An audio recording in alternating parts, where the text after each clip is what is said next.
Hello, this team is composed by Andrea Garcia, Cesar Alvarez, and me, Paulina Llano, and we are going to talk about Saint Jerome, the father of translation.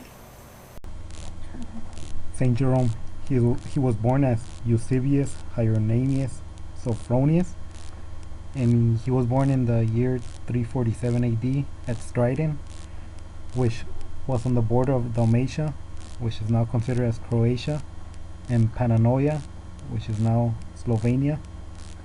And he died on September 30, 420 AD in Bethlehem. Saint Jerome was instructed at home by his father, who was a Christian. Then, when he was young, he was sent to Rome, where he was taught by the pagan grammarian Donatus and Victorinus, a Christian rhetorician. Throughout his life, he traveled a lot through the Roman Empire, and he gathered information from all over the place. Then he began his theological studies in Tyre, and from 374 to 379, he led an ascetic life. This means a life without pleasures in the desert southwest of Antioch. Finally, in 379, he was ordained a priest at Antioch by St. Paulinus. Saint Jerome's native tongue was the Illyrian dialect, but aside from his native dialect, he dominated three languages, which were Latin, Greek, and Hebrew.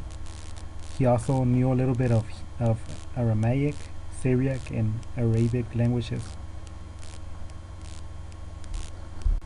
Saint Jerome's biggest contribution to translation was the Bible that he translated from Hebrew to Latin. And in the 16th century, due to its widespread and long-standing use within the church, his version of the Bible, which was referred to as Vulgate, was affirmed as the authentic Bible of the Roman Catholic Church, but that wasn't until many centuries after his death. Most translators of the Bible before him believed that the original language must dominate the new language. What did they think of translation? Jerome believed that a good translator will give the new language equal weight with the original, and will try to make the translation equivalent to the original not just in meaning, but also in quality of style. Any translation should reflect the new language used as its best. This Jerome learned from Cicero. The principle that Jerome used as he translated was not word for word, but sense for sense. This type of translation that Jerome favored is called dynamic equivalence. Controversy. Prior to Jerome's Vulgate, all Latin translations of the Old Testament were based on the Septuagint, not on the Hebrew. Jerome's decision to use the Hebrew text of the previous translated Septuagint went against the advice of most other Christians, including St. Augustine, who thought that the Septuagint version inspired. Part of his controversy revolved around that he showed more passion and interested in the aesthetic life instead of in an abstract speculation. Martin Luther was one of the people that judged him severely for that. Also, obviously Protestants were not inclined to accept his writings as authoritative, and it is also said that he was very outspoken, and his harsh criticism of the Roman society created him a lot of enemies, as well as his bad mood. Now, how he changed part of history? Well, besides everything my classmates already mentioned, I think he was a very revolutionary translator because he was one of the first to say that sense-for-sense translation was the best way to go.